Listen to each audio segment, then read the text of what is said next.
Hello.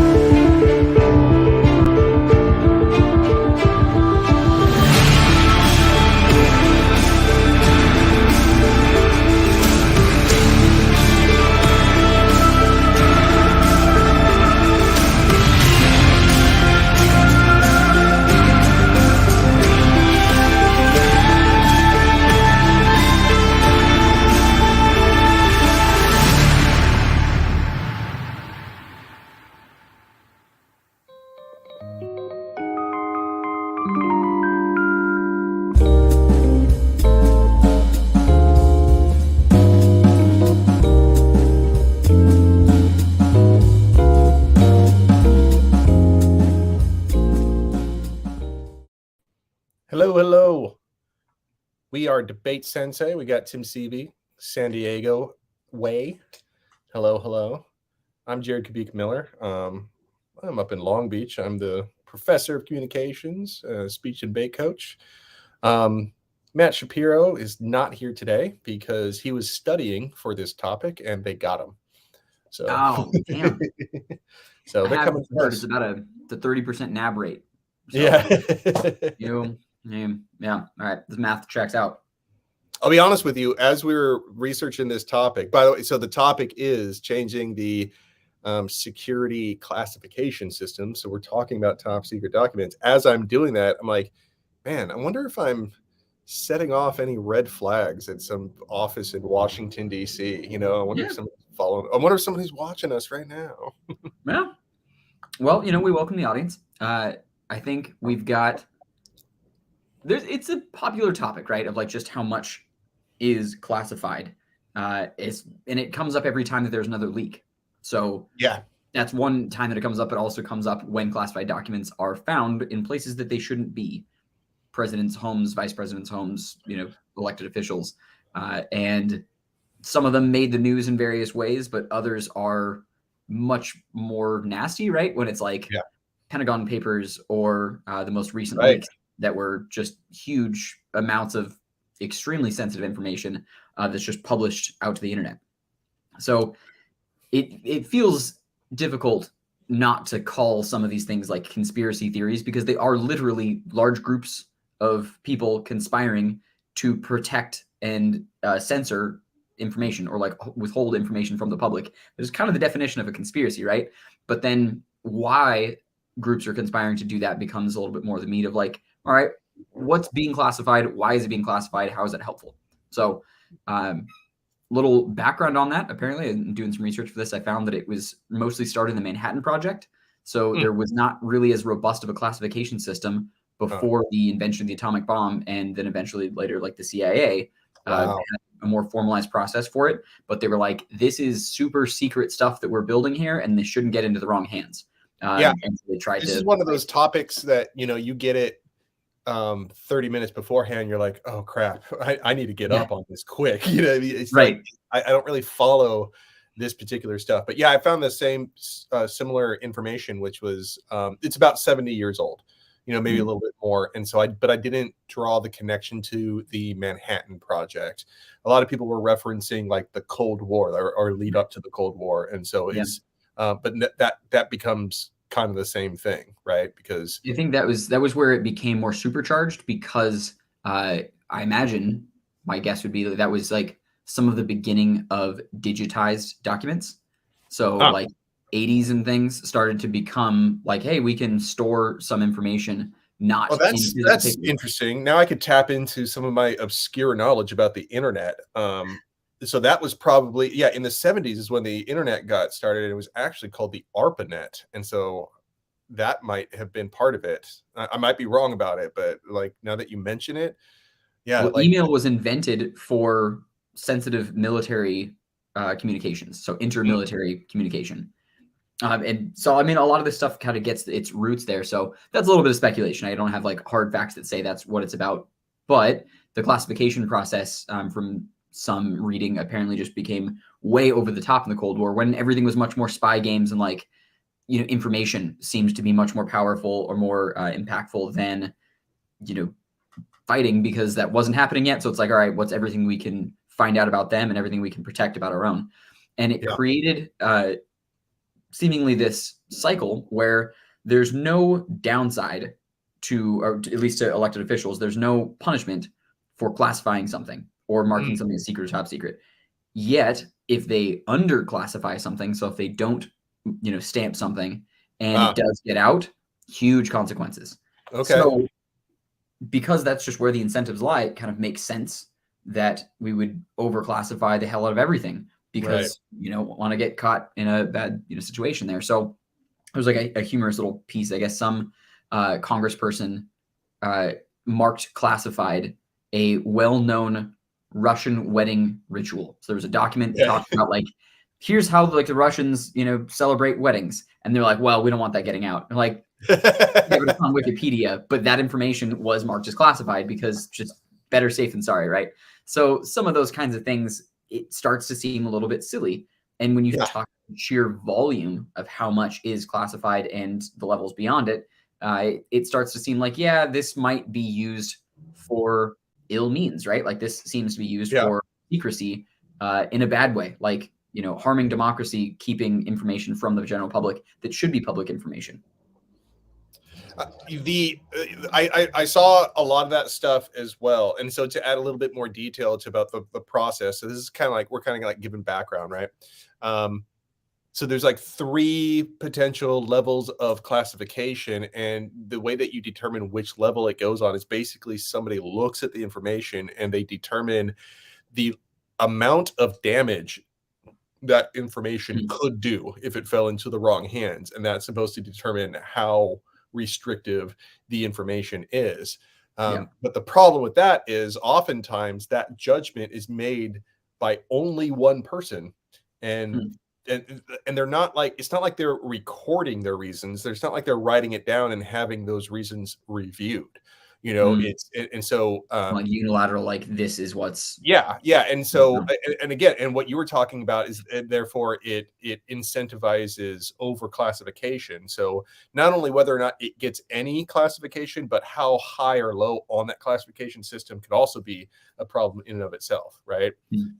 And so things that are like uber super classified at the top level, I mean, I'm guessing those are the things that could get people into some real trouble.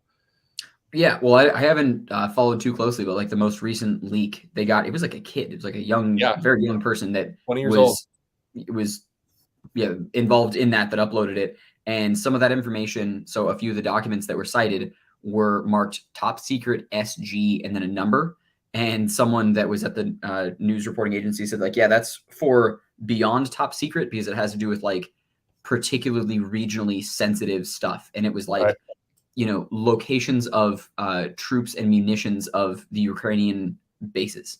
Like weaknesses in their air force. That stuff is like that generally would have a material serious danger, not just like, well, it could if used in the right way. Like, no, this is really, really dangerous to our allies and other places. So that's real bad. So that kind of stuff 100% should be classified. Like that should not be freely dispersed. But I think the bigger issue and like why I think this is a fun topic is it comes out that when everything is classified, it means that leaks end up being the only way that someone peeks behind it, right? So like when everything is all off limits, people are seeking information. They're just like, hey, there is stuff that's being withheld from us that we should know, and then actually problematic stuff falls through. Where like maybe their heart's in the right place of like just wanting to be on the side of the Freedom of Information Act and like, let's get a little more transparency here, and then end up stumbling upon some stuff like the Ukrainian intelligence. Yeah, I love those debates that are like about larger principles, right? I think those are important. I think that's where it's going to go. But I do give credit just it's like, listen, we are like, I bring up Edward Snowden. I'm like, do we think that Edward Snowden really needs to have this treatment for what happened? You know what I mean? It's like the type of information that he leaked, it's like, I mean, it might be a good time to kind of defend that, and so the harshness of the enforcement of it, that did make me think about, I started hinting, I started toying with the idea of changing the enforcement. I'm like, well, it doesn't really change the system itself does it. Well, I mean, I don't know. It depends on how you define it. Like, you could play around with it. It's like, no, you could keep all your little labels that you want to, stamp on those things, but let's lower the sentencing for violations of that. So it's no longer like high treason. Yeah. Yeah. So, there could still be high treason, but like, let's not try everyone that violates this for the same damn thing, right? I don't think Edward Snowden hates America and wants to see us destroyed. I don't think that's why he released it. You know what I mean? And so, right. Well, I think like there was a lot of stuff that was in WikiLeaks, like the ways that politicians were making decisions and things that, like, yeah, that should be public information. So I think one of the biggest criticisms that I read was that it is like some of the like political relationships should be more public knowledge. So, correspondence between leaders, correspondence between, offices, trying to correspond, like to, share stuff back and forth or negotiate. I can understand it at a point where, like, okay, that stuff should be hidden classified so that people are more willing to share because they don't want all of their dirty laundry aired on, on a global scale. And so they're not willing to come to the table unless there's some kind of secrecy in place. But the problem is it becomes secret forever. And sometimes like there's just impossible to unwind. So one of the really cool stats I read was, this was from a book, The Declassification Engine, that a professor at Cornell or that Columbia wrote about this, that talks through the process of like why it's so bad, what, got it this way, and then, what we can do about it. And he's saying that, so a lot of like the presidential library, so the big things in the news besides the most recent leaks were like, Trump and Pence and Biden having classified documents at their own private residences. Right, of course, yeah. And stuff about that. And they're saying that the documents, I had no idea why that would be. And apparently the process is that those documents are reviewed by one of those people that you mentioned and then become the basis of a presidential library. So you can go to the, Nixon library and read a lot of this like correspondence between diplomats and officials and whatever, all the things that become declassified. But what I found was interesting was for the Bush administration, or just W. Bush, not HW. So Bush Jr., there were 600 million unexamined records that would take 250 years to review all of them. Like, okay, so we're just never gonna see a lot of that stuff. And that's like, what, 4 administrations ago now? Like, it's gonna be, and so we're never gonna see a lot of that. And some of it maybe is useless, but some of it I think also, besides just the historical element, I guess I never really see as much value in like, but we need to know for history. If we learn something from it, cool. But just like, oh, look, here's their pen pal relationship. How quippy. I don't find that quite as valuable, but like if there's something to be learned important from these, interactions, that seems where it can be useful. So he poses the idea of only 2 classification systems, like secret and top secret, and those only really relating to like manners of national security, where like sensitive stuff is just not classified in the same way. And I'm sure it's a lot more complicated. I'm oversimplifying a whole book, but it was just like how we can reduce it. So I think that would, if I'm on the affirmative for this resolution, that's maybe what I would go for and be like, all right, there's no such thing as classified anymore. It is secret or top secret. And those two, now, I'm sure you can immediately start arguing like, okay, well, now everything classified just becomes secret because again, there's no reason why it wouldn't be. But at least at a beginning level, there are 50 million documents classified every single year. You can just say like, that's obscene. There's no need for that. That's excessive. Let's just remove that label. And now only the things that are higher importance. Now, what is the actual material damage that is done by making some of this stuff public information? I think it just forces whoever's making those decisions to be a little bit more discerning. And like, if something is not really a concern, then to make it open. I'm realizing though that actually would have some holes in it. So where would you go in the affirmative? Do you think you'd like just change the oversight system or make that like a committee? Or like I'm on this AI kick and I'm thinking like maybe like having them put together some committee to develop an AI class, like way to classify that. So you'd have it disconnected from everything, but you'd be able to have just feed it documents, sort of prime it so it would know how to classify things, and you take that bias out of individuals. You know what I mean? I do still like the simplifying that process. That would still be something that's a good idea. Like a good multi-plank plan. I do love a good multi-plank plan. Yeah. And so, yeah, I was thinking, and just go AI good, because I kind of bring that element into it, because I did read stuff on how using technology is being urged by many different organizations. Like, when it was the Federation of American Scientists, talking about modernizing it. Now, I don't know.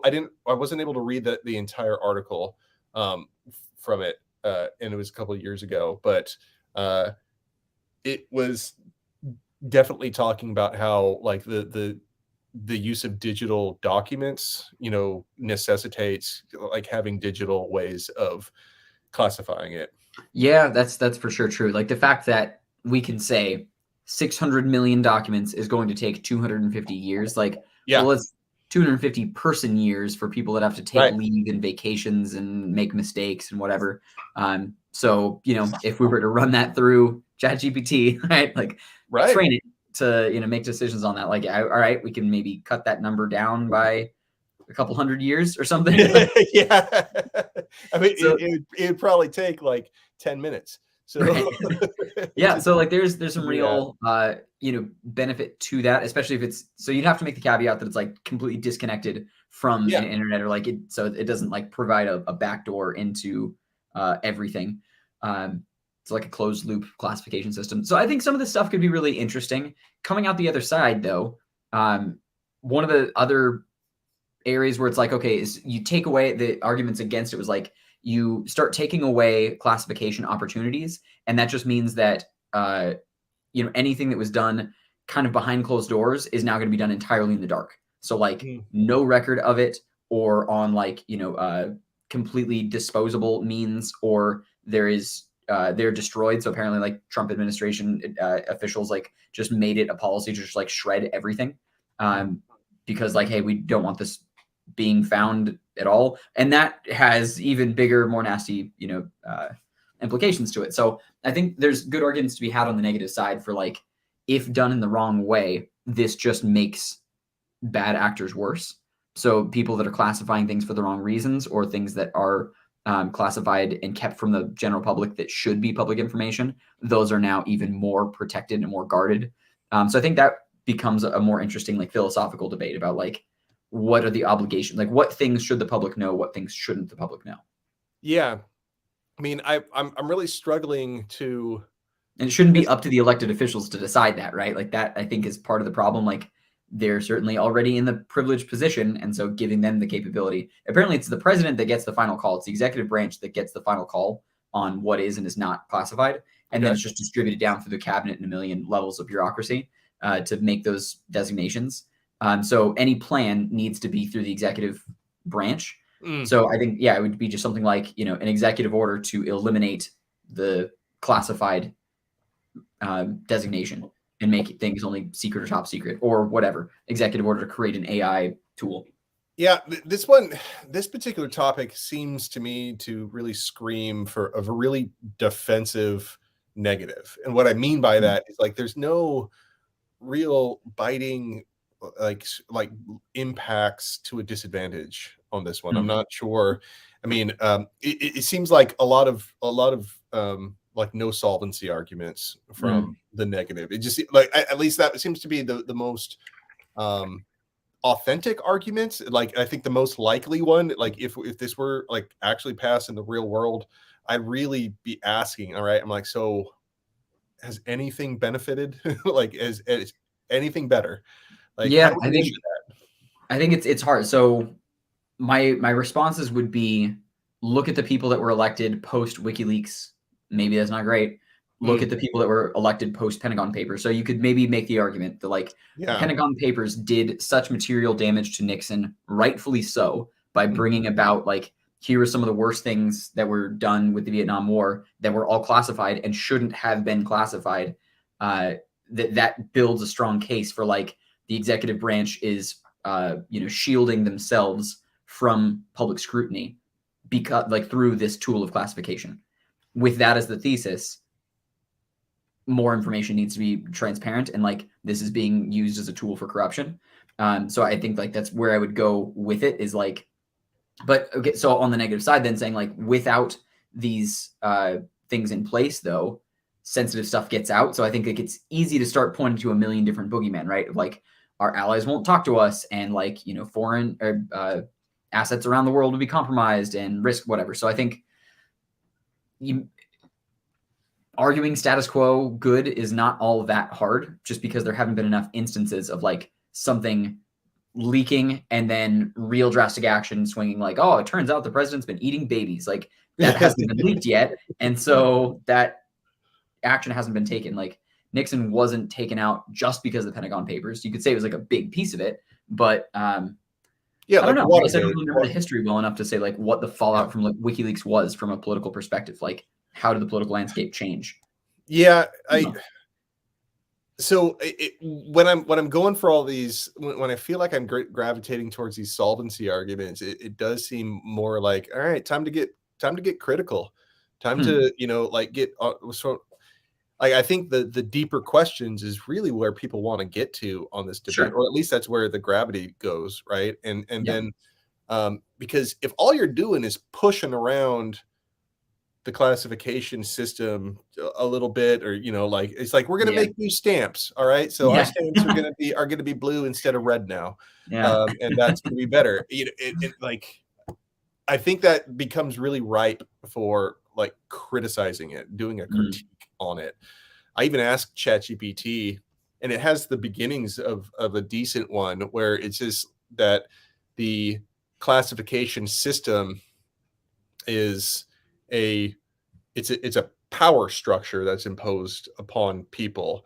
And so like I think the case of like, oh, instead of 3 we'll have 2 kind of links into the idea that these minor changes are not a way to increase transparency, but it's a way to maintain a really obfuscated process for like governing, and that there needs to be a radical reimagining of it. And it's even ChatGPT even recommended, it's like, yeah, we should have people participate in the decision-making process for classifying things. And I think so. Now you don't have to go with the status quo. You're really critiquing the status quo, and I think I like that. I think I would need to look into that avenue a little bit further. Like, what would that look? It would be like jury duty, but for classifying information. So something that we would run fairly often when it came to like political subject of like what's the USFG do.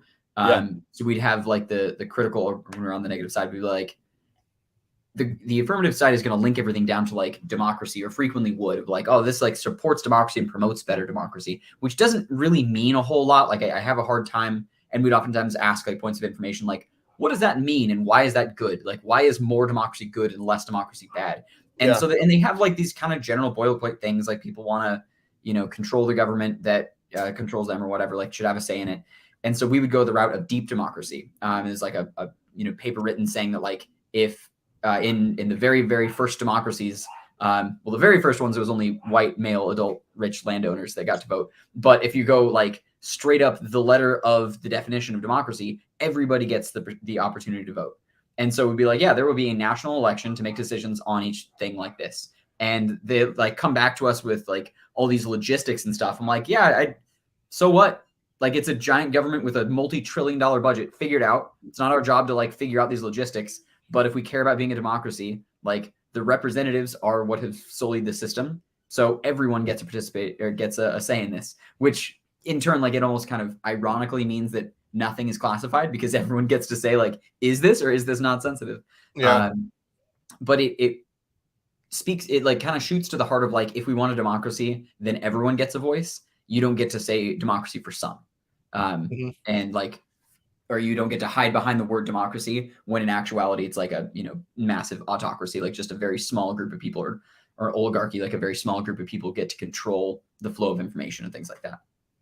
Yeah, the affirmative could just straight up run like public classification, like the public is to be part of the classifying system. Yep. Like I mean, that could just be an AF plan too. But I still like.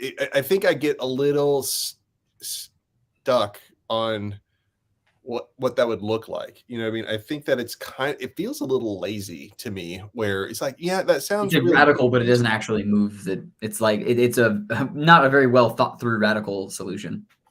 Yeah, like because as we were talking, like I see how some information it's in our interest and in a lot of people's interest for that information not to get out right away, you know. Mm-hmm. And so how do you have a classification system that incorporates uh, like private citizens in the process without risking leaking that information? That is, man, that's tricky.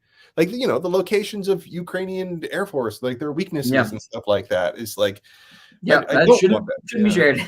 Yeah, Yeah. no one needs to know that besides a very small group of people. So, I mean, honestly, it's probably like asking for like a tech savior critique or something. But Yeah. I'm kind of No, liking your AI solution more and more just because it feels right. Like that, it feels like the thing that would at least get you the most solvency, yeah. where you can talk about it as the most solvency. Like it's also a kind of sexy hot button thing of like, oh yeah, look, AI can do this and this and this, and look at all these ways that it's changing the world. Like maybe it can solve the problem of classification. Yeah, I think I would go on the other side. Like I probably would end up going with deep democracy just because I know a little bit better and try and say that like at a practical level, information is stolen. So I would almost say like it is the status quo that intelligence is leaked, intelligence is stolen. Like spies exist, spies intercept and share stuff all the time.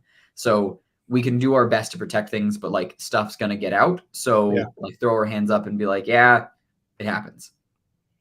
Man, yeah. So I do. Oh man, I guess that so if the resolution is transform the classification system, man, Mm-hmm. is there a way to go with no classification system? Yeah, I mean, like you can say destruction is transformation. I think Yeah. that's fair. I think you're gonna get like Okay. teed on that one. Yeah, you could. You could probably defend that. Yeah, I always, man, can you like, you're not able to. I'm not sure if Jared froze or if I froze. Oh, I'm not frozen. Like, There we go. I'm okay, back. yeah, Yeah, so I would have pre-prepped answers. So like destruction is still transformation. It turns a thing that was into a thing that wasn't. So I think that's an avenue that you can go. Just some like good real world arguments on the negative side. Like you can just start throwing out lives like spies identities in the field when that information is compromised. Like they get killed. It happens and it's awful. And like so we're straight up talking about lives at risk. And it's not just like, well, so and so might not look good. It's like some top secret and sensitive information, like genuinely is the difference between life and death for some people out there. And therefore, like it needs to be protected. So you can have your fun little debate games about like the government hides too much, or like this needs to, everyone should get a say in it and we all get to vote, but you're going to kill people. So let's be practical about this and instead say, that we, I don't know, change classification for a certain type or something like that, or maybe like make a committee so that it's more people that are reviewing it. So I think those are fun debates where it's like it feels like you can go really big and dramatic and over the top, but there's some good solid ground to going with a more pragmatic, practical, small plan. Yeah. So I think on the affirmative, I might do like a smaller plan and just try and stand on that and then let him throw a bunch of critique ground our way or something. I mean, just simply going from a 3-tier system to a 2-tier system, along with like, reimagining how the process should be, and having different standards for it is, it's a pretty safe way to go. It was the recommendation that was put on the president's desk. You know what I mean? Like that's what everyone's kind of pushing for this sort of revision for things. But I guess the real test is whether or not, does that mean there will be less documents that are classified? Maybe. And I think you can then start the good solvency arguments are probably like, it just, again, it pushes the bad actors further into the dark. Like they're more likely to just classify. They will raise the classification on some other things. I think there might be some interesting pick grounds. So like some plan inclusive counterplan stuff where like you say, only this type of information will no longer be classified. So things like, military troop locations and identities of foreign operatives, whatever, like that kind of stuff stays as is. But let's take one particular sector. So one of my favorite things to absolutely just rail on is like multi-billion dollar military contractors. So I've got a friend that has top secret clearance because he works at Raytheon and like gets to like design weapon systems and stuff. So that's like, and I think, I hope you can still hear me. Continue on. You're breaking up just a little bit. Okay. There, it seems to be back. So like weapon systems and things, very easy case for the government, most people to say, like, yeah, this absolutely shouldn't be shared. And I say, absolutely not. Open source all of that. Billions and billions of dollars of taxpayer dollars to build stuff that like will never be used, like carry a bigger stick. So I think that like military contractors going bankrupt is a wonderful thing. Like that's a great thing because all of those people will go find jobs in other fields that don't involve like using our best and brightest to find new ways to kill people, and instead like go develop more interesting green tech, help other people do like better video games even, but like stop putting the brightest people into engineering roles to build more bombs. So level all of those companies and like all of their IP just like drops and they have no value anymore. Good. That's the counter plan. Okay. Yeah. Honestly, maybe I would just go forth. I could say that that's totally planned ground. So like, sure, maybe the other side can say like remove everything, but I would maybe just go for like a narrow plan there and be like, yep, we're removing any intellectual property classification. Okay. All right. Oh man, you'd be able to, yeah. Because like I just don't think that anyone gets to be like, oh, but like poor, Lockheed, like they're never gonna, they're the worst. Like they're, I really all the military recommend, like, because what you're doing is you're bringing the debate to a interesting area for discussion. You're just kind of like dragging it from the topic itself straight up to an interesting area of discussion. And I think you should, I think there should be an engagement with that. So I think like one of my favorite things besides the fact that all pandas should die, my second favorite thing to argue tends to be that like support the troops stickers only end up really meaning like support Northrop Grumman and Raytheon and Lockheed and like giant companies like that. Like straight up troops are on food stamps because the US government doesn't pay them anything. And then the VA gives them absolutely no benefit. Meanwhile, like executives at, military contracting companies have 9-figure bonuses. So like, where is support the troops actually really going? Those are the kind of arguments that I love getting into and be like, we need to reconstruct the military budget and like, let's start by leveling contractors. So like that would be the area that I would like to try and move the debate if I could. All right. Well, you know what? I don't think we did too bad considering we are definitely not experts in the classification system. It was like, well, the thing is, this conversation is now for sure going to be classified. There's so those of you that got to see it, I hope you enjoyed it. You might get a knock on your door at some point. Sorry about that. Yeah. But we are going to take a little break, everybody. All right. So this is going to be our sort of season finale and then we'll come back with season 8 when we feel like it. Nice. All right. When we finally find Matt. Yeah. Well, it's going to take that long to break him out. All right. Bail him out. No, not breaking him out. Right. right. You didn't hear that. Okay. All right, everybody. It's really been a pleasure. We look forward to seeing you all when we come back later. All right. Bye. Thanks.